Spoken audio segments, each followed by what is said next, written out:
So good morning sa inyong lahat mga kabigotay. Ang ating topic for today's video ay papakita ko sa inyo mga kabigotay, aring aking anim na magkakapatid na stencils. So ito mga kabigote ay dinedevelop natin to razor form na mga stencil. So ang una ko ipapakita sa inyo ay ang pinakapanganay sa kanila, ang kauna-unahang napisa mga kabigotay. Ito ay isang T-checker na blue T-checker, toy stencil TS2. So mga kabigote, ating unahin ang kanyang muka. Ayan po ang kanyang mata. Ayan po ang kanyang tuka mga kabigote. Ang kanya naman pong shield ay ito. Nagmomold siya mga kabigote. Ito ay kak. So nagmomold siya TS2 mga kabigote. Naglalagas pa mga kabigote ang kanyang mga balahibo. So ito mga kabigote, kung inyong makikita, naglight yung kanyang markings ng kanyang stencil. So dati itong itsura niyan mga kabigote. Papalabas ko na sa screen. Ayan siya dati. At ito na siya ngayon. Ang pumapalit mga kabigote ay TS2. Ayan TS2, TS3 mga kabigote, kasi may portion ng white. Tapos yung ibang part ng kanyang shield, ayan mga kabigote, lumalabas yung mga TS2. Yan, nakikita nyo naman, meron tayong mga rose red yan. Tapos nagwa-white na nga yung iba. Yan, ang ganda mga kabigote. Ang gusto ko dito mga kabigote yung mukha niya. Ang gandang ibon mga kabigote. Pag ibinuka natin yan, nagbumol talaga mga kabigote, pati yung buntot. Yan, focus lang natin yung katawan. Mali ko naglalagas mga. Ayan siya mga kabigote, ang gandang ibon. Ang ganda ng forma nito mga kabigote, solid na solid yung katawan. Kunin ko yung canesmate niya mga kabigote.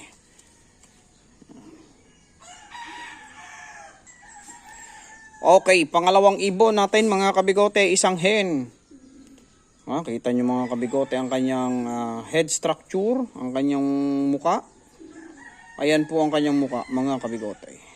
Ayaw ma-focus ng muka. Up. So ayan siya mga kabigote. Yan, dumapit na sa camera. Yan. Siya po ay isang hen. At ito siya dati mga kabigote. Lalabas sa screen. Yan po siya dati. Ngayon, ito na yung kanyang itsura. So nagmomold na siya. Nagmomold siya kasabay nung kanyang canesmate. Yan, nung kanyang kapatid. Ayan siya ngayon mga kabigote. Napakagandang ibon din at solid na solid din ang katawan. Medyo pa lang ngayon kasi nag-a-adjust sa patuka. Nagpalit tayo ng patuka, pero hindi naman siya payat mga kabigote. So TS2 mga kabigote. So medyo kasi naglalight na rin yung kanyang yung TS1 niya kasi mga kabigote, ito siya dati, itong brown na ito, bronze na ito. Ayan, yung iba hindi pa nalalaglag. Tapos ang pumalit, ito na yung bago niyang stencil mga kabigote. Ayan na. So ito na siya ngayon. Gandang ibon. Excuse me po mga kabigote. Excuse me po. Yan. TS2 na T-checker mga kabigote. Partial T-checker. Ito T-checker siya rito sa part ng shoulder. Tapos dito naman sa lower part ng kanyang shield mga kabigote, checker siya. So partial lang siya. Nagmomold pa mga kabigote at ang ganda rin ibon. Ngayon mga kabigote, kukunin ko naman yung sumunod sa kanila na clutch. Solo yun, solo. Isa pang pasilip. Yan. Next bird natin mga kabigote ay isang napakagandang checker naman. Yan, kita nyo mga kabigote ang kanyang head structure. Ayan siya mga kabigote. Gandang ibon. So ito mga kabigote, yung sumunod na clutch sa kanila, hindi pa ito nagmo-molt. So siya ay isang TS1 mga kabigote.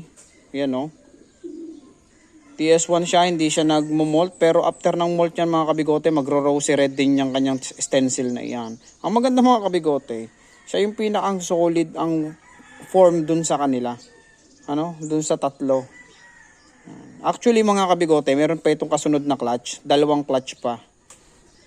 Kasi ang sipag umanak ng magulang ay kinontrol ko na ngayon, pinaghiwalay ko na yung parents kasi talagang pisa ng pisa, nakakapisa Yan. Ito mga kabigote, oh. Ganda talaga ng kanyang head structure. Oh, racing na racing pigeon ng mga kabigote kung titingnan ng ibon na ito. Napakagandang ibon mga kabigote. So ngayon mga kabigote, papakita ko naman sa inyo yung kasunod na clutch nito. Ano, mas bata sa kanya.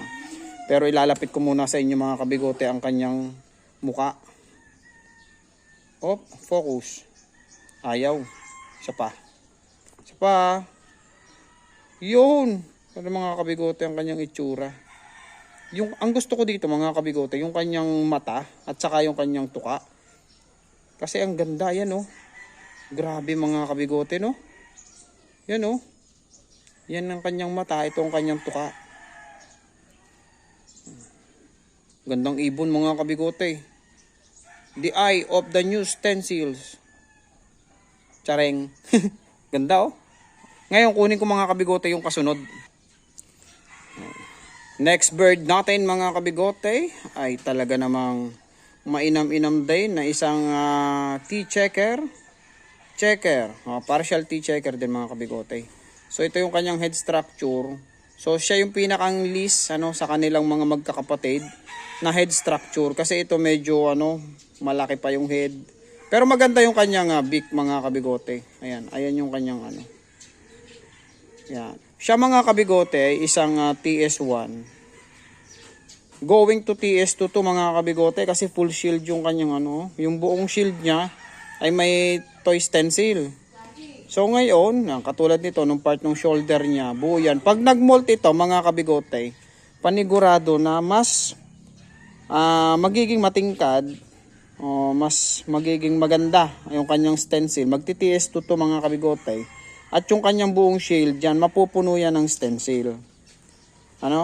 So mga kabigote, ang stencil ay color ha. Kasi siya ay isang color mutation. Okay? Hindi po siya breed. Kasi yung stencil mga kabigote, yung kulay na iyan, pwede mong makita yan sa kahit anong breed. Pwede mong makita yan sa Modena. Pwede mo yung makita sa fantails. Sa iba pang fancy breeds mga kabigote. So yun yung stencil. Yan. O ito mga kabigote, may canesmate ito. Kukunin ko yung canesmate nito. Ay, maganda rin ang canesmate. Pero ito, grabe. Ito mga kabigote, hindi pa ganun kakwan yung body niya, yung kanyang katawan. So hindi ko siya masyadong bet yung katawan. Yan, panglimang ibon mga kabigote. Pasensya na kayo, medyo maingay yung aking aso. Yan, isang TS1 na bar naman. May pagka-dirty mga kabigote. Ito mga kabigote ang magandang forma talaga. Tusok na tusok. Saka ang kanyang mata mga kabigote. Ilalapit natin. Lalo na kapag ito ay nag-mature. Ayun oh. Ay grabe. Yan. Hindi na natin mapapagkamalang kung basta na laang na stencil. Pang-race mga kabigote ang kanilang mga pormahan na oh. Yung mata nila oh. Tapos siya ay bar mga kabigote. Yan.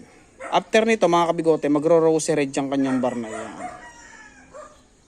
Tingnan nyo ang kanyang tails mga kabigote. Grabe, ang ganda.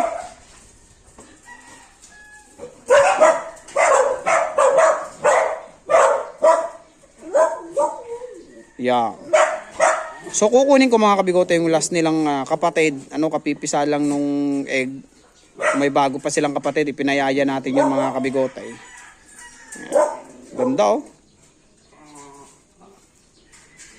Yan, so mga kabigote, aray ang kanilang last na kapatid. Ito ipinayaya na natin mga kabigote kasi umitlog pa rin yung hen, ay pinaghiwalay na natin, umitlog pa rin. So yung ginawa ko, pinayaya ko dun sa may kasabay na itlog. Dun sa ating eyes, ay mga kabigote, ang tuka oh, pagkahaba. So itim na itim, ang tuka. Ngayon, ito sigurado ay may bronze na lalabas. Ito sigurado, mga kabigote, ang may pinakamagandang marking sa mga yan. Abang-abangan nyo lamang mga kabigote ang mangyayari din sa markings nito. Ayun o. Ang ganda o. Iisa rin mga kabigote at gawa ng sadyang iisa lang yun na fertile at talaga namang paapat na clutch na umitlog pa. Ayun, ipinaghiwalay ko ng mga kabigote ay talagang dun sa kanyang cage. Naglaglag pa ng itlog ay di ating pinayaya. Aray mga kabigote o. Ganda. Yan. So maraming salamat mga kabigote sa inyong panonood at nawa ay natuwa kayo din sa aking mga bagong ibon na pinapahilab dito sa aking loft.